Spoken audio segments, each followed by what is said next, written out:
My name is Julia Brookins. I am a staff member of the AHA. Welcome to the AHA annual meeting in New York. We're here early, so we have the place to ourselves for a few hours, and we're going to do as much as we can in those few hours before everyone else gets here. I would like to introduce Ann Hyde of Colorado College, who is the faculty chair of the tuning project. And she will give us a little bit more of an orientation, and then we'll get the program going. We have, as a preview, we have, for those of you who signed up in advance through the tuning application process, we have on your name tags your assignments for the breakout discussions. There are two numbers, one on top of the other. The one on top is your assignment for the first breakout session, and the lower number is your assignment for the second breakout sessions. In the agendas that are in the room, you will find the room assignments for those groups. And if you have any questions, I'll be probably at the back of the room or just outside the door, and our program assistant, Elizabeth, who gave you your name tag, can also help you with those. So without further ado, Ann Hyde. We get to take over the whole floor of the Hilton, so we have power this morning. Thank you all so much for coming, for getting here early. There is various caffeinated products in the back. If you're on West Coast time, as some of us are, you might really need that. There are still seats at the front of the room. Yeah, come on. There are always seats at the front, I know. Nothing bad will happen if you sit up there. I have a couple of introductory remarks, and really my job is to be the MC for this affair and kind of move us through this process. It really, really is a workshop, so we're going to break into small groups. We're going to use several rooms down the hall to do this. The point of this whole thing is a very quick introduction to how tuning works, and to have those of us who've been involved for the last couple of years in the tuning project talk about the various kinds of things we've done at the various kinds of institutions. We're hoping you'll leave here today feeling like you have a clue about what tuning is, and that you have friends in the process. And that's actually the most important part, is feeling like you have compadres who will help you through this process. So that's what we're doing. Let me first introduce our facilitators today. I'm trying to think of a better term than old tuners, so we're going to call them experienced tuners. Okay, so first we have Dan McInerney, who's our most experienced tuner. And oldest. I don't know. I don't think you get that credit. He's from Utah State University. Then we have Nancy Quam Wickham from Cal State Long Beach, and she'll be leading a group. Then we have Ken Nevison. Where are you, Ken? Okay. So at some point, like good ducklings, you'll have to attach yourself to one of these people, and we'll explain that in a minute. Then we have John Savagian. Okay, there he is. From Alverno College. Sarah Shurts.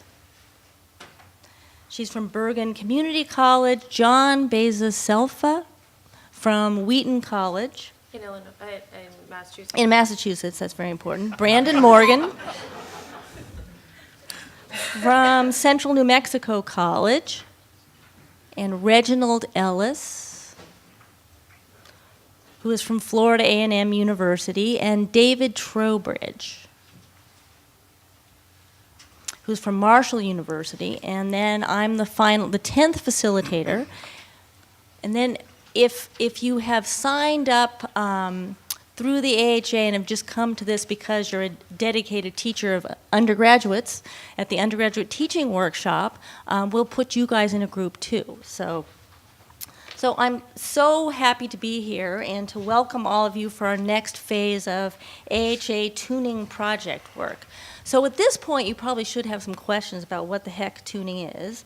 And I have to say, I'm actually a little tired of explaining what it is. Not really because I'm tired of tuning, but maybe it's the word. We have to explain all the time about how it's different from other kinds of assessment. And it's so obvious to me at this point that all historians and all history programs should be doing tuning because its premise is so simple. Now, simple is not necessarily easy. All we need to do, this is a big caveat, is agree, that's a hard word, right? Agree what we value about the study and practice of history, learn how to explain those values, skills, and knowledge to a broad range of people, and then, again, this is very simple, develop courses and programs that best serve our particular students at our particular institutions in learning those skills, knowledge, and values. Now, again, simple is not easy. Words like agree, learn, maybe the hardest of all, listen, that's in there too. So today we're going to practice those things. We're going to practice agreeing and disagreeing. We're going to practice listening, and we're going to move through this tuning process. So we have, in AHA tradition, a very intense introduction to tuning. And the way this will work is Professor Dan McInerney is going to give us a presentation about tuning in general. Then we're going to have four of our facilitators give quick little presentations about what this looked like at their institutions, just to give you a sort of little specific detail. And then we're going to break into two different kinds of groups. The first breakout session will take the actual tuning document that the AHA has been developing and revising over the last 3 years, and we're going to tune it. We're going to work on it. We're going to argue about it. We're going to talk about our values and how we might express those at particular institutions. So we'll be in groups of 10, and we'll be in various rooms. So that's breakout session number 1. And then we'll come back, and we've deliberately broken up your teams. So those are quite random groups, but you'll not actually be in your teams. When we come back, we're going to put you in groups that are sort of appropriate institutional types. And you'll be back with your teams and talk about what this might look like on your campus. And we have, and the facilitators will help you through that process. And we'll keep a little bit, my favorite teaching tool in the world are the giant sticky notes that you stick on the wall. So each group and group facilitator will get one of those to keep sort of lists of things that people are thinking about in there as we move along here. So that's really, and then we'll come back as a group and, I don't know, sing a song or something at the very end. It's kind of like camp, but not exactly. So that's the plan for today. So the first step in this is we're going to hear from Dan McInerney. And let me just introduce him very quickly. He's from Utah State University. He was one of the first tuning leaders in one of the first states that did tuning. So Utah and Indiana were really the first places that did it as a sort of statewide project. And Dan was very involved in that about 4 years ago now. 2009. Yeah, so this has been evolving for a while. And now Dan is on the lecture circuit worldwide talking about tuning. So he's going to give us our first introduction.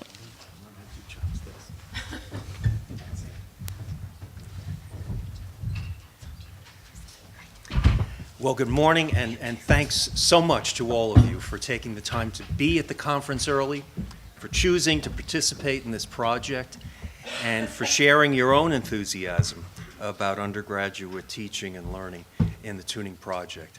I swear to you, you'll find this group to be comfortable, friendly, collegial, and engaged in our work with undergraduates, deeply dedicated at all degree levels, from associates to bachelor's to master's. I want to give you a kind of general overview about tuning in half an hour or so. First, I've been asked to make an announcement because poor Troy Paddock lost his name tag. So Troy, at the end of the session, come on over. There we go, one piece of business done.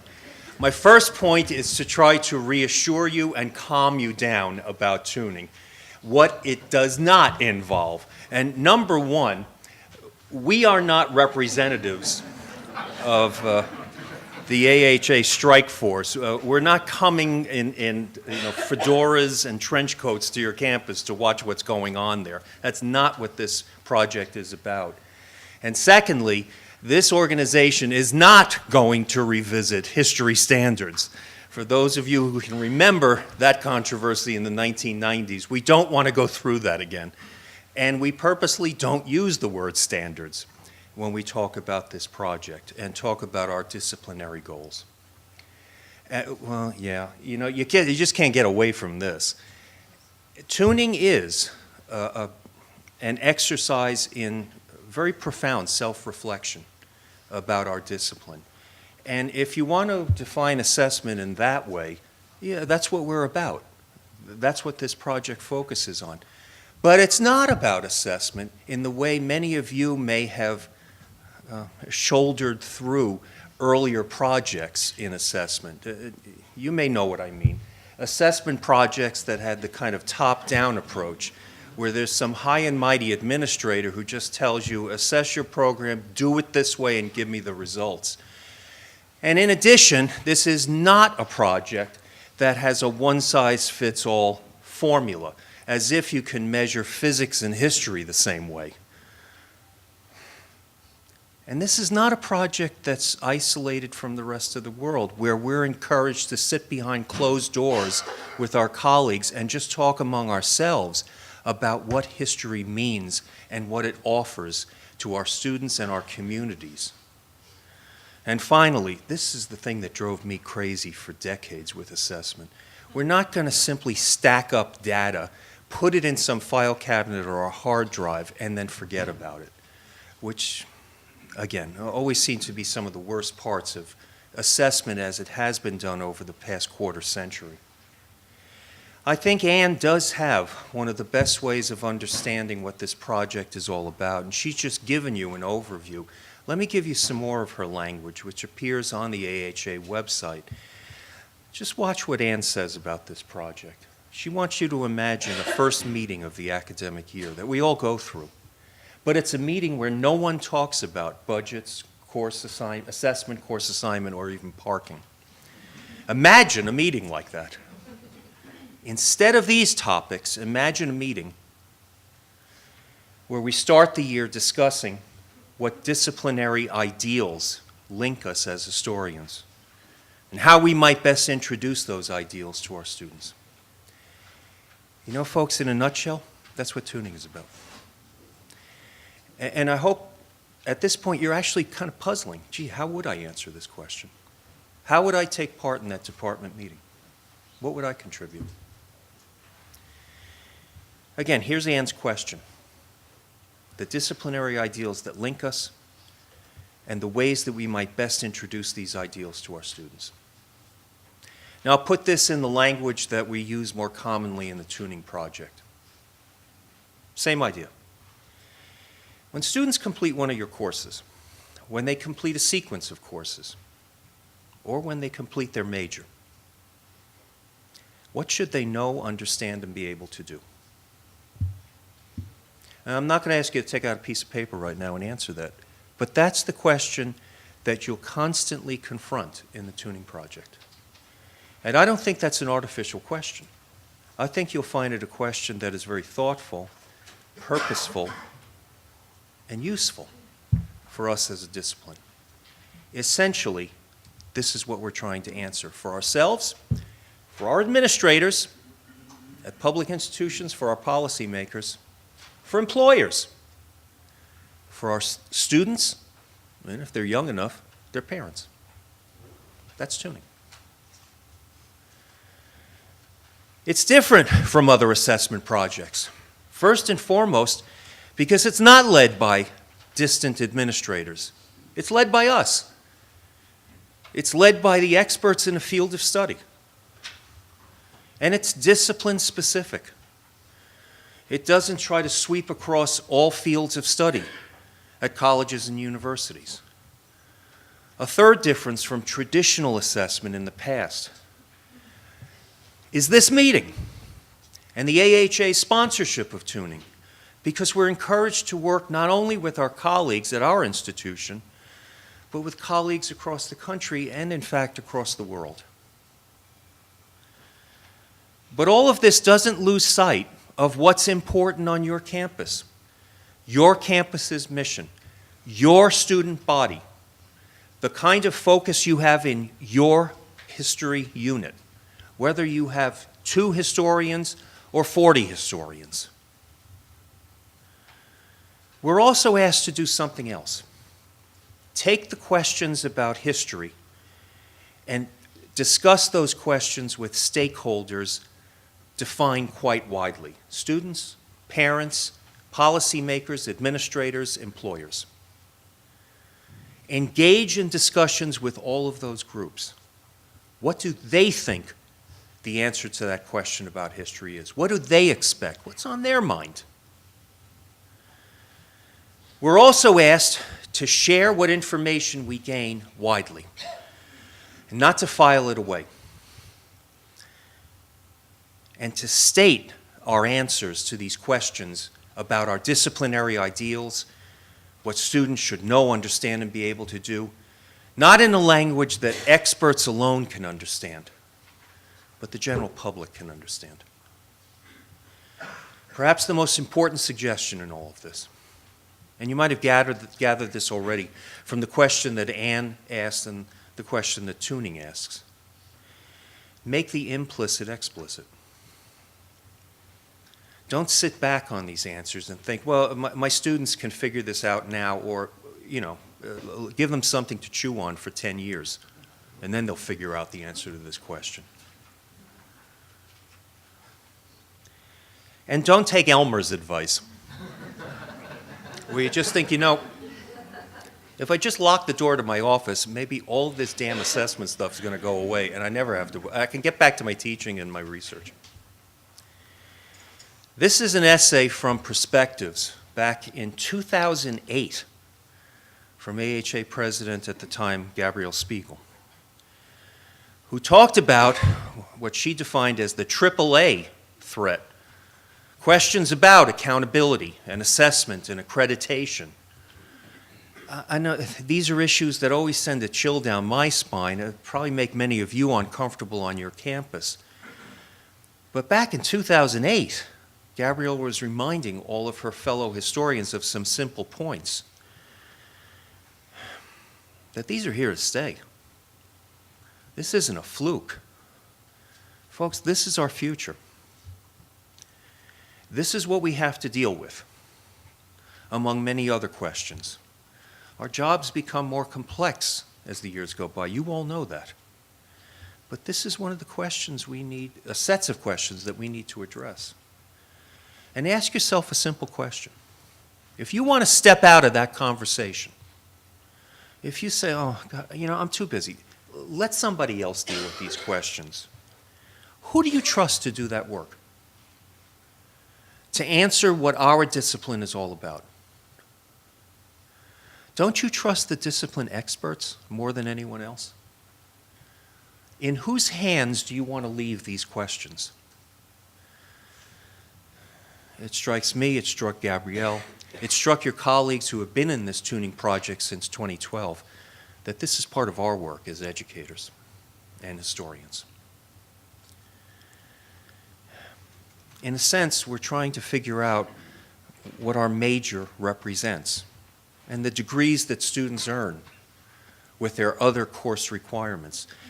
What does that major represent? When you talk with your students, you probably do get a sense that for our students, a major represents a collection of credit hours, or seat time, or a grade point average, or a number of required courses, residency requirements that might exist at your institution, or some state-mandated requirements, or, maybe even those wacky college rankings figure into it.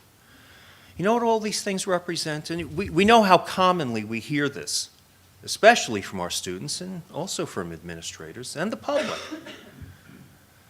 This all represents what majors and their degrees represent in terms of numbers. We know that's not what history reduces itself to. Here's the other question that tuning's asking us to consider. What do our majors and degrees represent in terms of learning? Instead of focusing on the numbers alone, what about that larger question of learning, which, as Ann told you at the start, is not an easy question to answer? How clearly do we define this in our discipline? And not just to one another, and not just at the conference, but day to day, with the various people we meet in our educational work. How well do our students, and again, if they're young enough, their parents, their employers, their policymakers, how well do they understand these goals? And when do students come to understand this? When they finish their major in history? How much might they be able to understand when they enter a program and they're guided through it? And how well do we clarify all of this, not just to two-year institutions and four-year institutions, but to our colleagues in secondary school and a wide range of post-secondary institutions? These are all the questions that tuning addresses.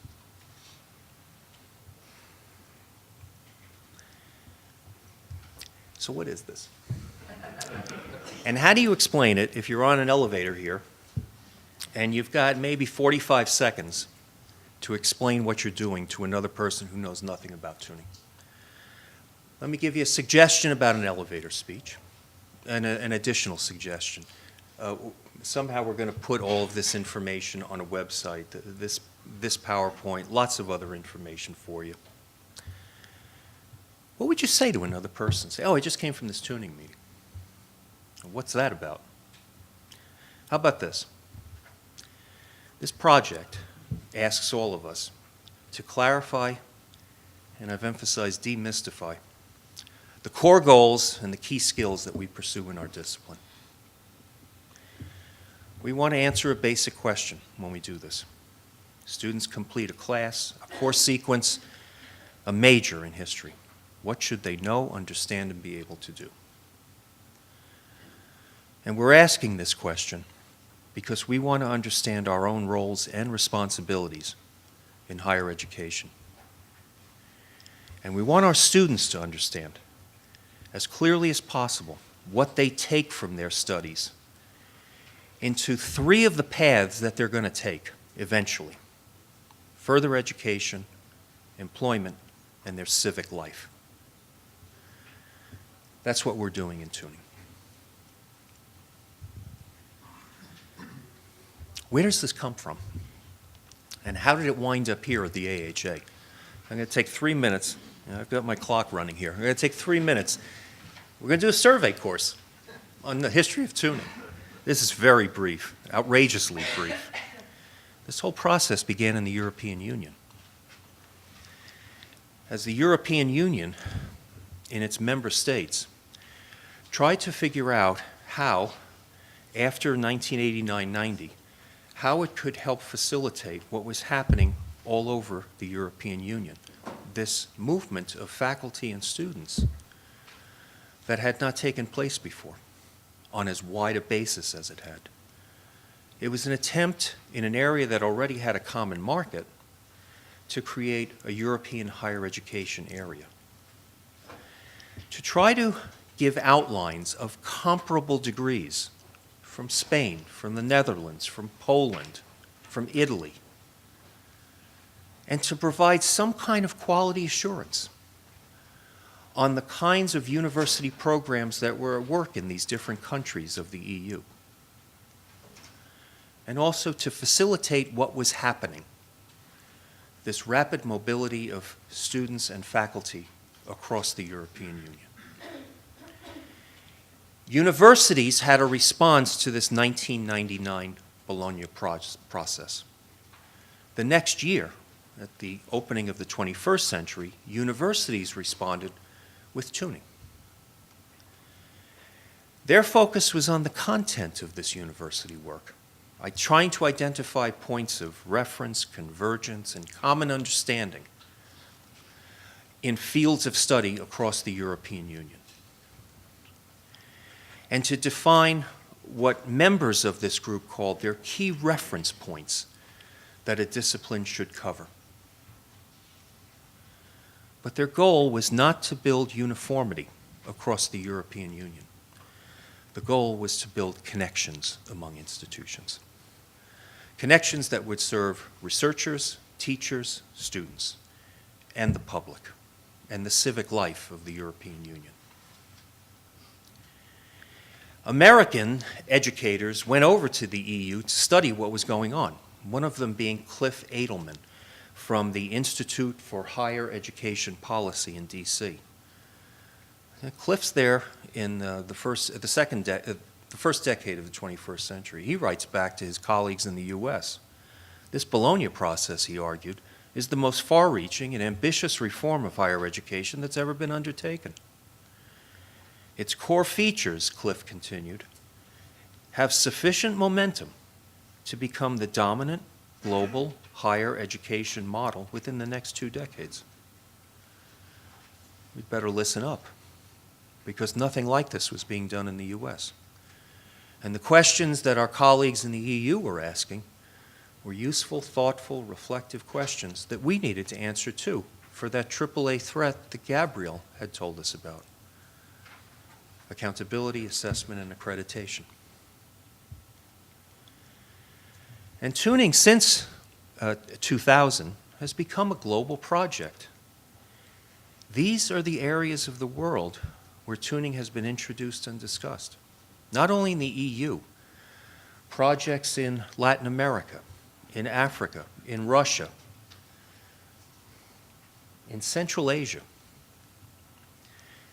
discussions in Australia and China. And I learned after coming back from Tokyo in September, Japan has just been added to this. I couldn't find a map where it was colored in. It's a new addition to this story. These are all the nations that have been involved in these tuning discussions. And in 2012, the AHA was brought into this project as a national professional disciplinary society. That had never been done before in the world, in all of these tuning projects. Tuning was going to be launched not within an institution or a state, but within a professional society. And we've been part of this since 2012. In that first group, our project spanned the U.S. with about 70 institutions in over 30 states. And now, very gratefully, it grows even larger. I think I went 4 minutes. There's the survey course on tuning. A couple of additional points in my remaining minutes. What's involved with tuning? What are the key elements? You can think of about 5 elements involved in this project.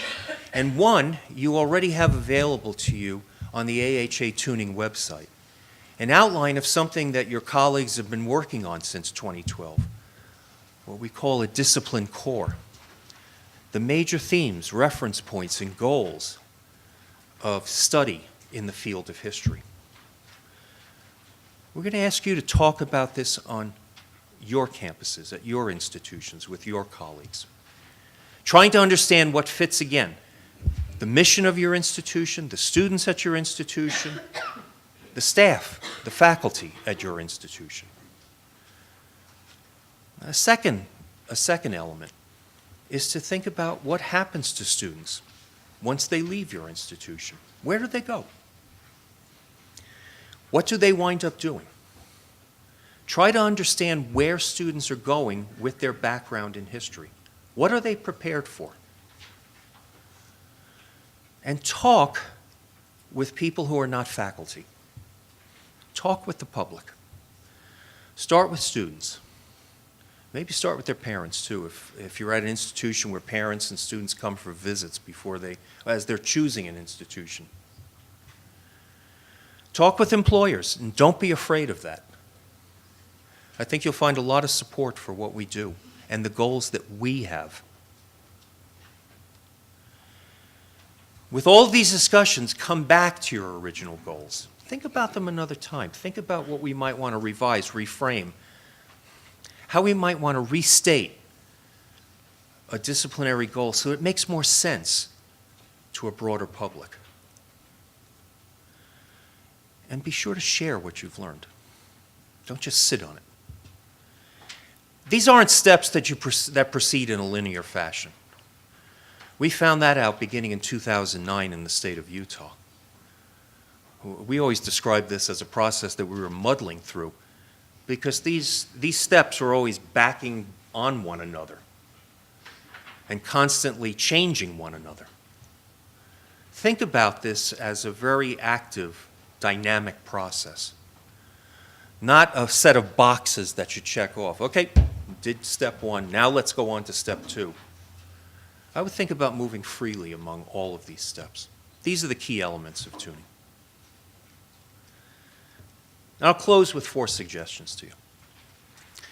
I know my colleague's going to be up here talking about what happened as they tried to introduce tuning at their institution. I'll give you a sense of what happened with us in Utah, at Utah State University and 7 other public institutions, a community college, 4-year institutions across the state. Suggestion 1, this is also something that the AHA has learned.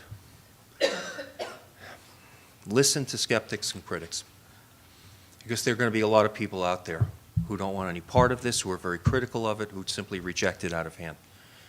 Try to figure out why they're rejecting it, why they're challenging it. Understand that conflict and complaint can be functional.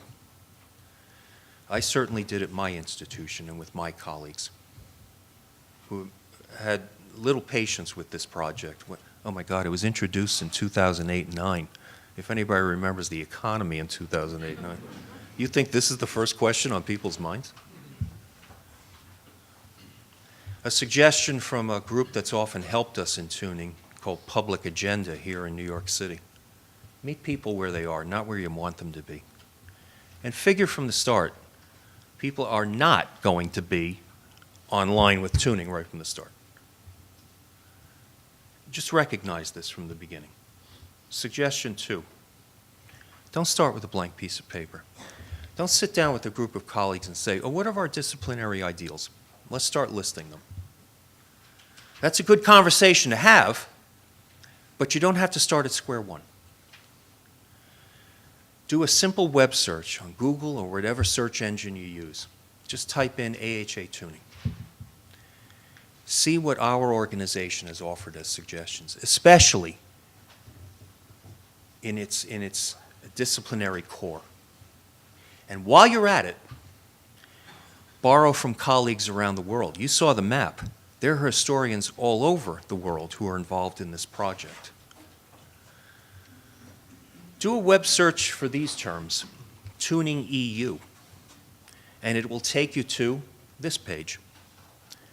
And if you go over on the side, you'll see, where'd it go? Subject areas. On the left, it's one of the choices. You'll find a whole brochure about history and tuning with European colleagues. That's just one place to go. If you do a search for these 2 words, Tuning Journal, you'll find a brand new journal. Wow, look at the name of it, Tuning Journal of Higher Education. It's free. The articles are posted there for you to use, for everyone involved in tuning to use. And you'll see how colleagues around the world are grappling with tuning, explaining it, refining it. If you do a search for an acronym and the word assignment, that acronym means Degree, Qualifications, Profile. That's a mouthful. You know what that project is? It's related to tuning. We're asking what should students know and understand and be able to do when they finish a major. The related DQP project, we have brochures on it, asks what should students know, understand, and be able to do when they finish a degree at the associate's, bachelor's, and master's level.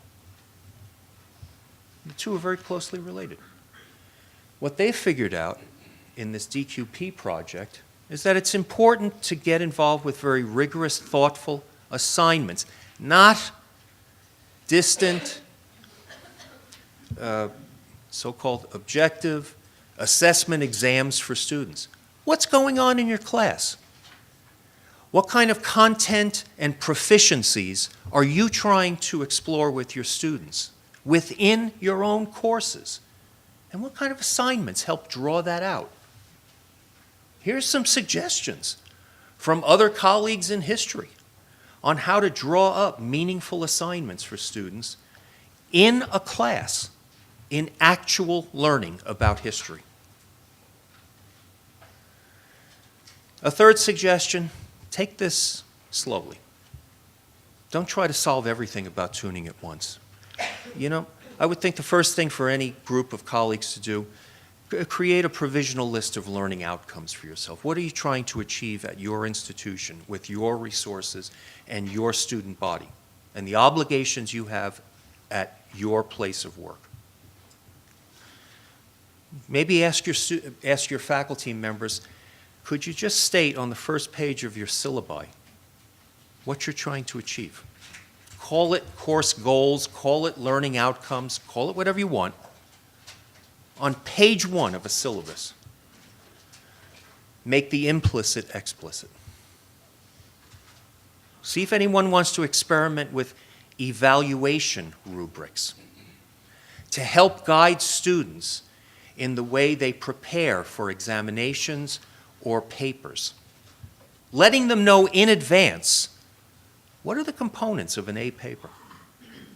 If you get a B, what does a B represent in terms of the content of let's say, a paper, the kind of research that goes into it, the writing quality of the paper, the organization of the paper?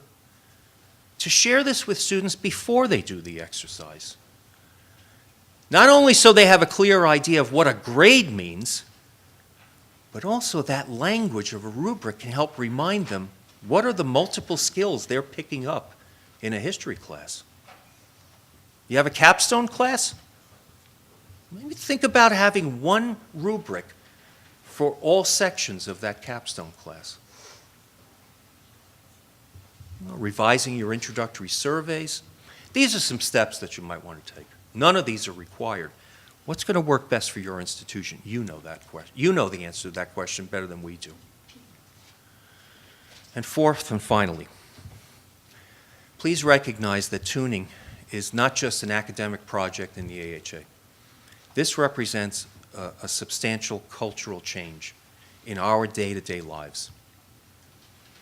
It involves our identity as educators and the tasks, the responsibilities we take on, the expectations that we have for ourselves, for our departments, for our institutions.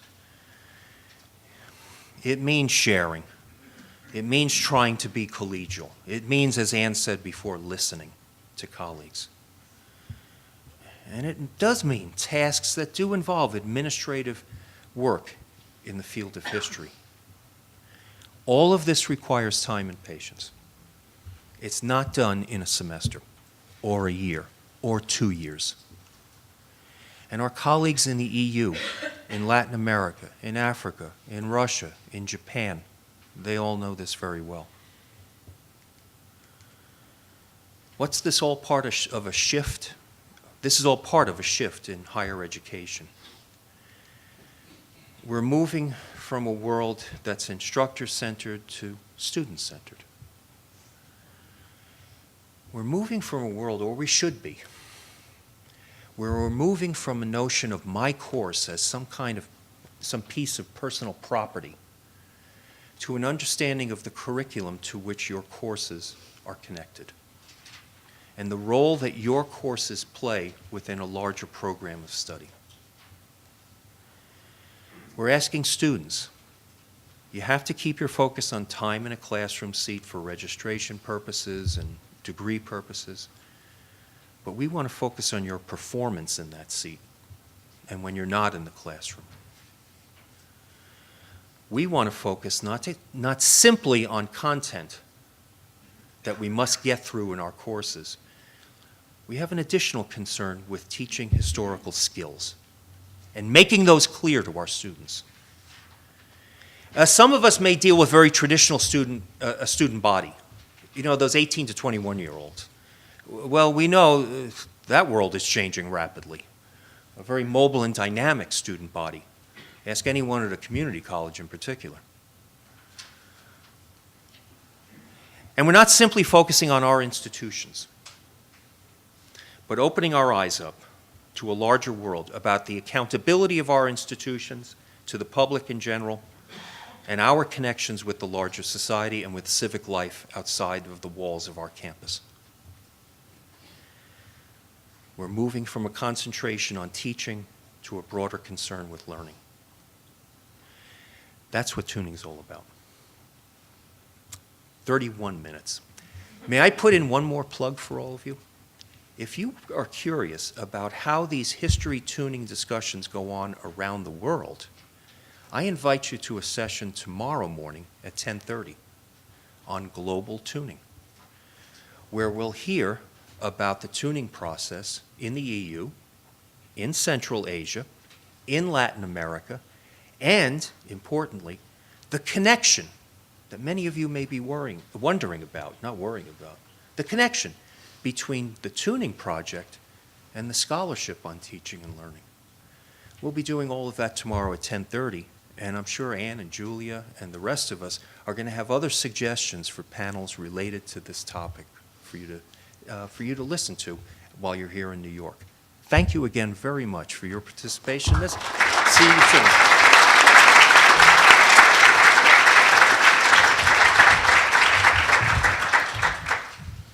So I need David, Reggie, Brandon, and Sarah to come up.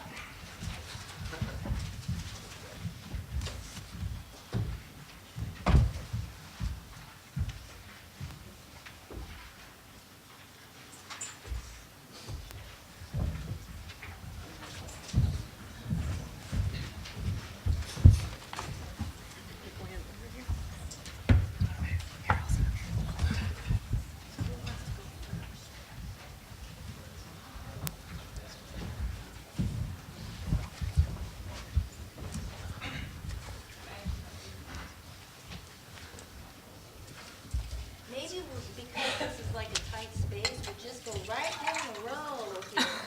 So David, you want to go first? I would love to. Okay, I'm sure you'd love to. So I'll just let them introduce themselves a little bit and sort of talk about what happened on their campus.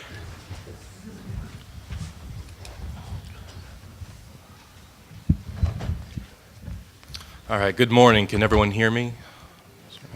Wonderful. My name is David Trowbridge. I teach at Marshall University, which is a public university in West Virginia. It's located on the Ohio River next to a steel mill. Go Herd. Go Herd, that's right. My interest in this project, and what is tuning to me? It's closing the gap between who we are and who we could be. If I think back to when I was in grad school, and I was really nervous that I would even get a job. So I had it on this pedestal of what it would be. And I was going to change students' lives, and I was going to be part of a department of colleagues that were all doing that. And here I am 6 years later, in the very building where I had my job interview 6 years ago. And I asked myself, are we doing that? And my answer is not enough. So tuning for me is a chance to reflect on how I can make that dream come true for me. Because everyone in this room is here because education changed our lives. We believe in this, and we know that we can change the lives of others. So for me, tuning gave me two and a half years, it's hard to believe, to explore this and to ask really good questions. And one of the first things I wanted to do was to talk to employers, because like I said, I teach at a public institution on the Ohio River next to a steel mill.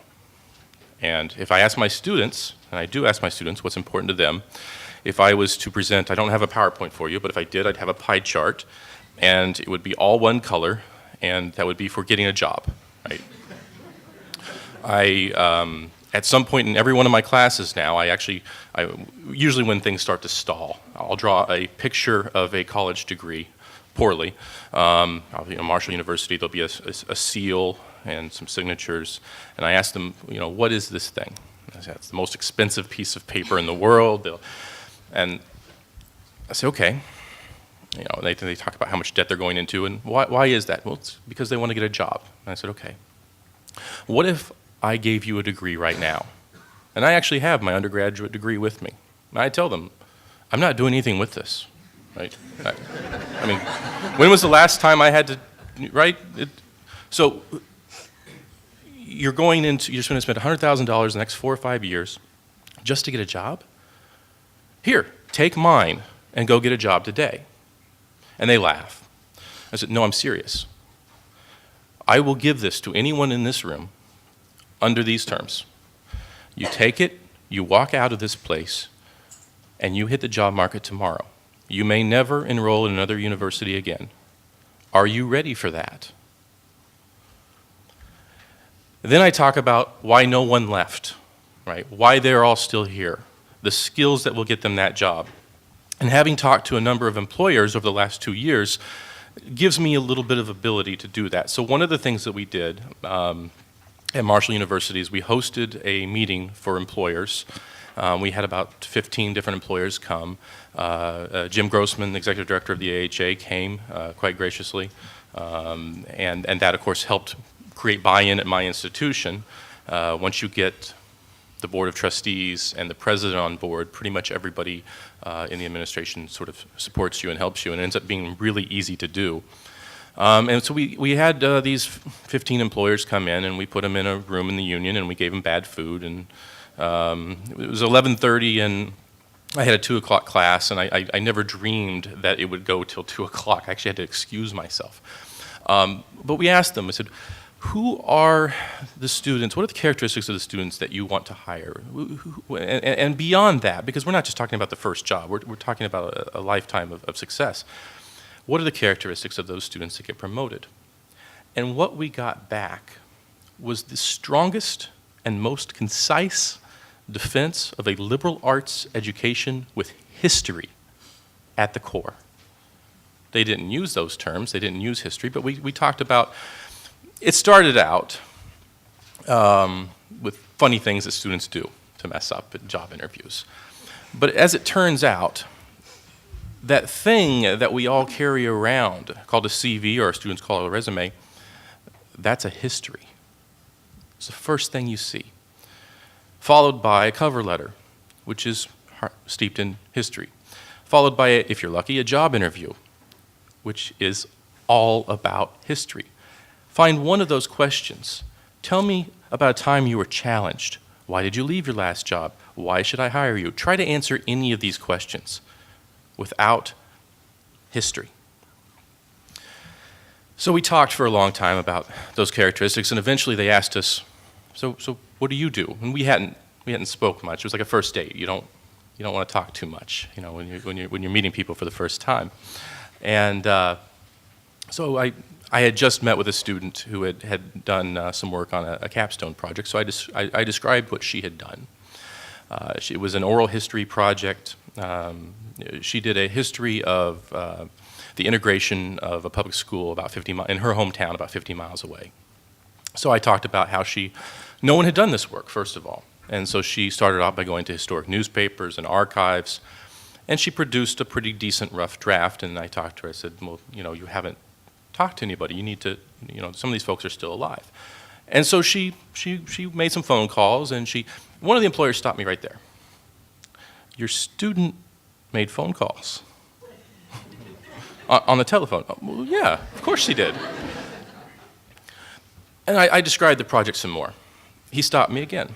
So let me get this straight. Your student made cold calls.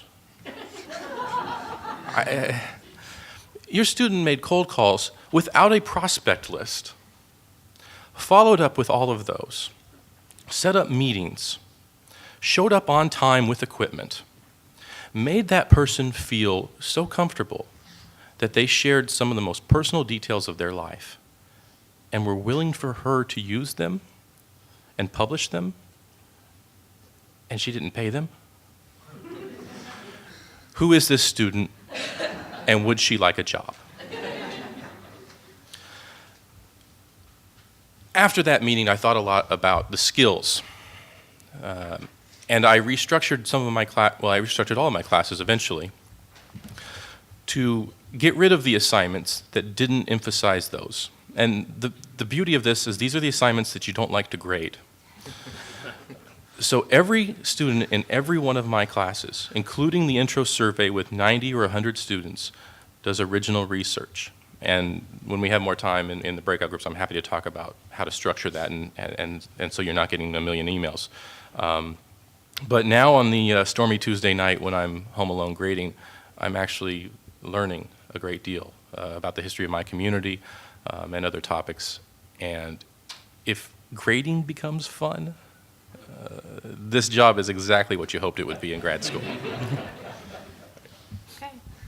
Hi, I'm Sarah Shurts from Bergen Community College, and I always hate following David. That was lovely, but I'll do my best here. I just wanted to start before I get into some of the things that I was able to do at my school, which, by the way, is in northeastern New Jersey. It's about 45 minutes from here, so I had a very nice commute to AHA this year. We have about 17,000 students, and we're a Hispanic serving institution. So. But before I start talking about what I did at Bergen, I just want to tell those of you that are sitting in the room, I came into this not knowing much about it, and it has been one of the most transformative experiences that I've had as a teacher. I have changed the way I talk about teaching to my students. I have changed the way I talk about history to my colleagues and to people in the community. And that, to me, has been just an invaluable experience. So I hope that you will take this and use it on your campuses and spread it to anyone else that you know who's interested in teaching, even if it's not in the discipline of history. Spread the word. So what I tended to focus on at Bergen was speaking to my own students about the value of history and the value of perhaps the one class in history that they were going to take. A lot of our students are not going to become history majors. They're going to go on to some other career path. And then encouraging them to take a second history class, and then perhaps a third, because the more value they see in those classes that they're taking, the more they can connect it to something that will be valuable in their own career path, the more they'll come back and try again. So I began changing the way I talked to my own students and encouraging my colleagues to change the way they talk to their students. Not just about content. We all do that pretty well. We're comfortable talking about content, and we think we're showing them the big picture when we step back and look at the broad change over time. But I thought after our first tuning meeting, how often do I talk about the skills that my students are picking up in my class? I don't know that I do. I teach them to do research. I teach them to perhaps do interviews, but I don't tell them that they're learning a valuable skill. And perhaps they're not realizing that this is what they're doing. So the more, again, explicit I am about what we do, the more they understand the value of not just the content, but the proficiencies that they're picking up. So I started talking to students. I started changing my own course structure. I changed my syllabus. I talked to my colleagues in my department. And we didn't have any program learning goals. They did not exist. So we sat down and we had this conversation that Dan talked about. What is it that we value about what we do? And we pulled out what AHA had put together as a core competencies, and we went through and we said, yes, these things, this is what we want to do at our institution. This is what we value. This is what we want students to take out of a course, out of our history major program, and take with them to the next level. So we put together our program learning goals, and lo and behold, a year later, the college demanded that every department have learning goals. So this can be very valuable to you in multiple ways. We also put together something called a degree specification document. I may have used the wrong words for that, but it tells you what you are doing in this degree.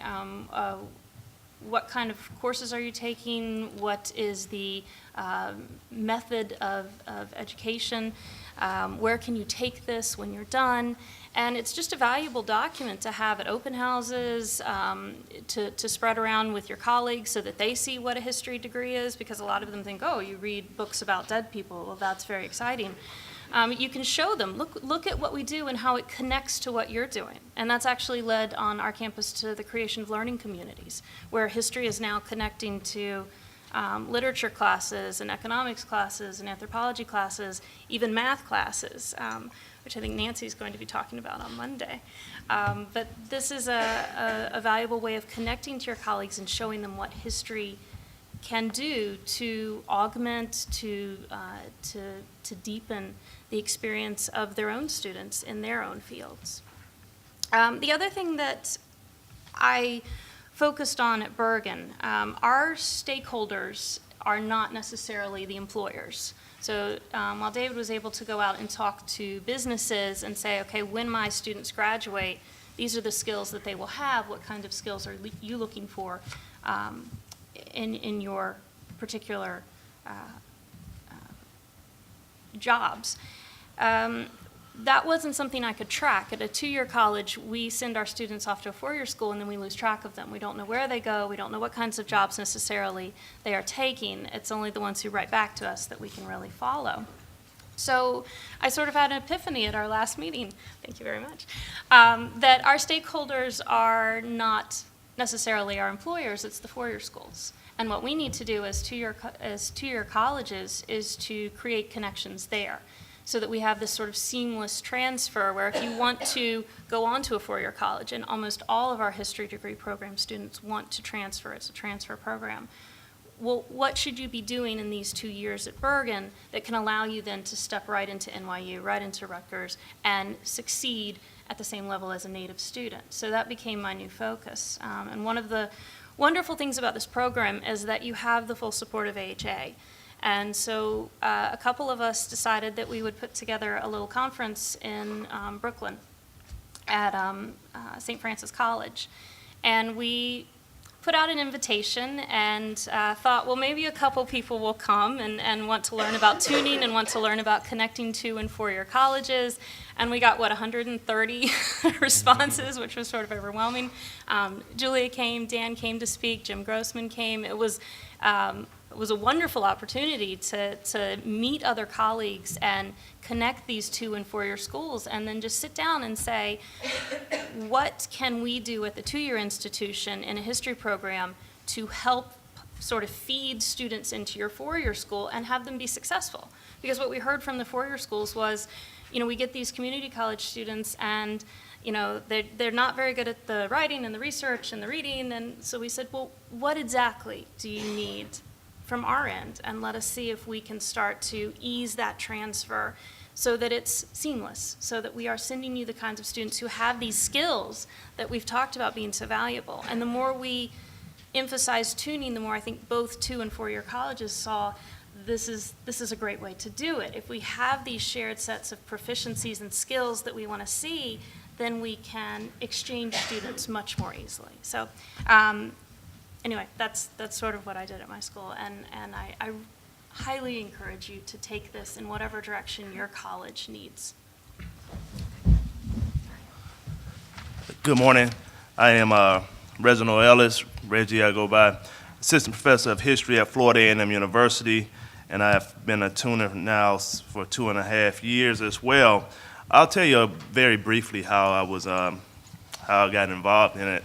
I received an email from my department chair on a Friday afternoon. He said, Reggie, I think this is something that you should apply, and I think that was the deadline to apply. And so I emailed Julia and I said, I'm going to apply for this if I can have a little bit of an extension, and she graciously gave me until that following Monday to get all my paperwork in.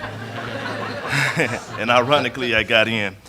But it's been a great experience. I'll tell you a little bit about my department as well. There are a total of, I believe, 7 or 8 of us, and we have a good mix of junior and senior faculty. So when we came up to DC in, I think it was June or May or June of 2012, we were we received a lot of information about tuning, and one of the things that I took away very early on is that this is what we do. This is who we are. We as historians, we control our own narrative. And so when I got back to Tallahassee, I was telling the faculty, the junior and senior faculty, this is what we have to do. This is what we need to do, and we need to do it big. We need to change our curriculum and things of that nature. And my senior faculty really encouraged me to scale my ideas back.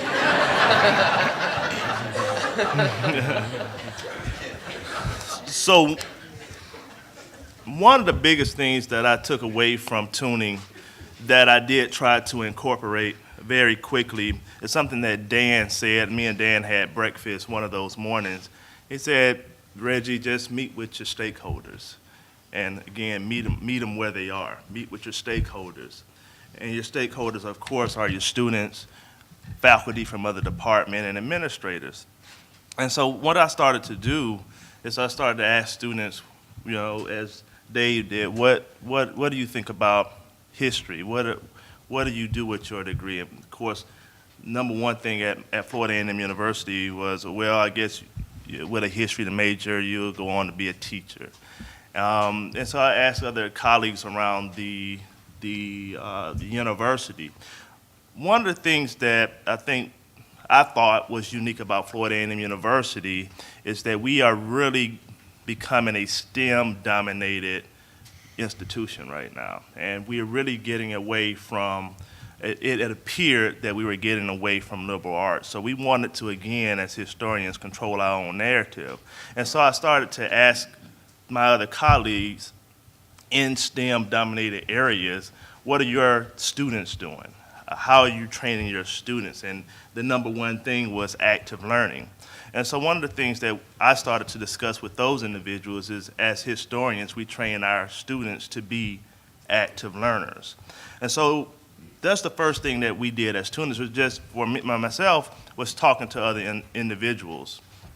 Another thing that I did, that we did as a department, is we created a middle of the course class that would help the department assess students where they were prior to taking the capstone courses. Because we normally, the students who become history majors don't come into the university as history majors. Because we are really focused on STEM, a lot of our students come in as pre-nursing, pre-pharmacy, pre-whatever, and then they realize that maybe that's not something they want to do. They are excited or motivated to take to transfer to history by some of the courses that we teach. So we want to make sure that prior to them taking their capstone course, that they have a set of skills. So one of the things that we created was this middle of the term course this idea that I got from tuning, and that course actually goes live, I believe, in the fall. Another thing that I did is I reached out to the local Chamber of Commerce, and I joined a group called Leadership Tallahassee, which is a Chamber of Commerce group, and I've been in that group now almost a year. And one of the things that has given me is the opportunity to speak to business owners and government officials, and to really slowly give them the opportunity to see what historians do outside of the classroom or whatever, and ask them what they need in employees. And finally, back in the early spring of 2013, we hosted the Southern Conference on African American Studies Incorporated, and I got the idea to reach out to the AHA and actually reach out to Julia and ask her to come in to this conference to actually discuss to other institutions, other historically black colleges, to discuss the implementation of tuning.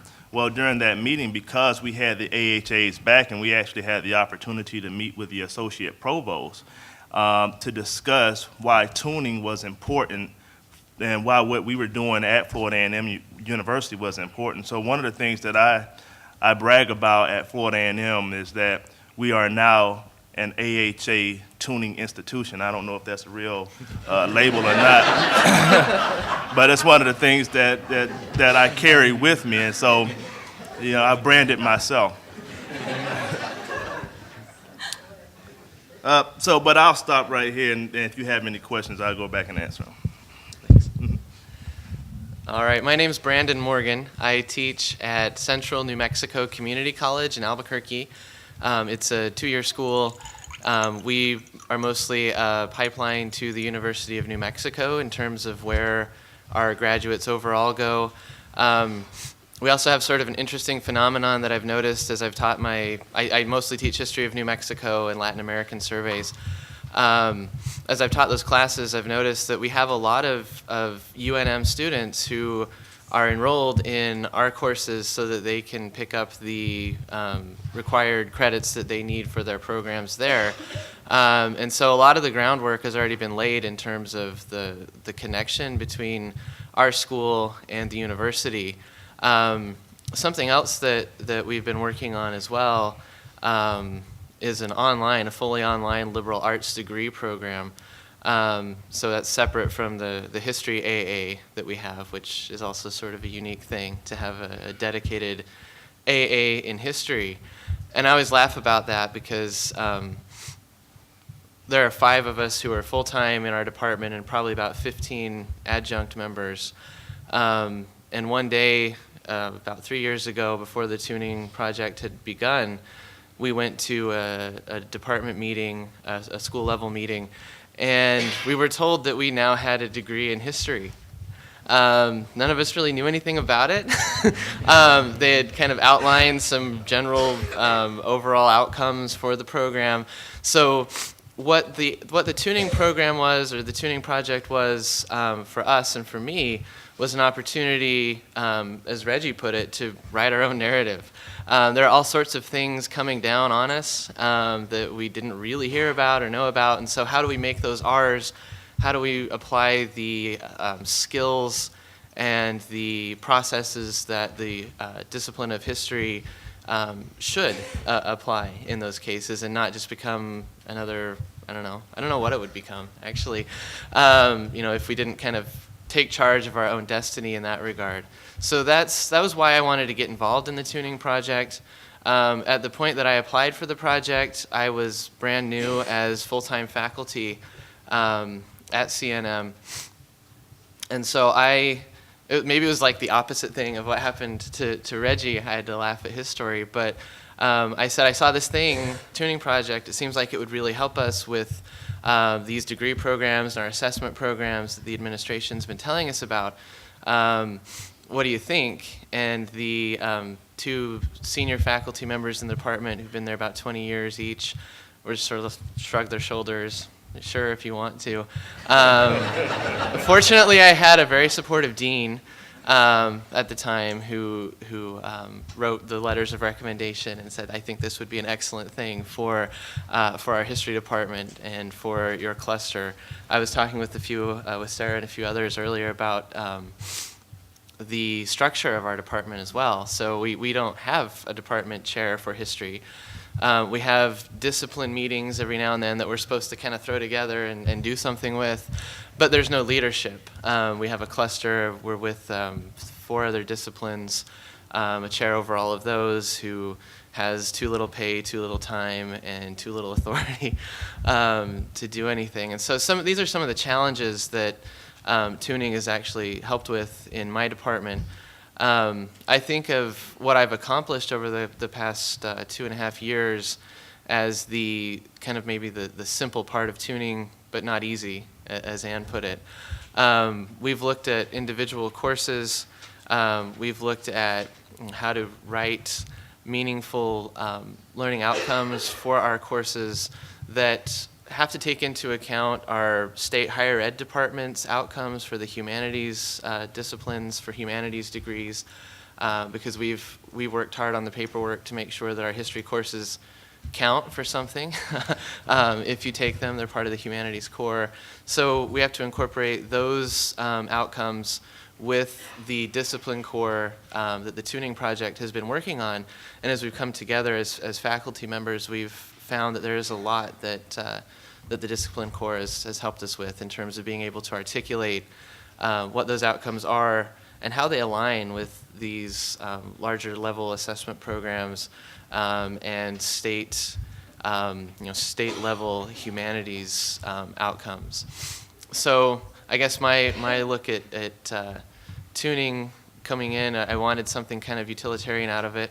And it has been in small ways. It wasn't something that completely reshaped the discipline, but it's a process that's ongoing.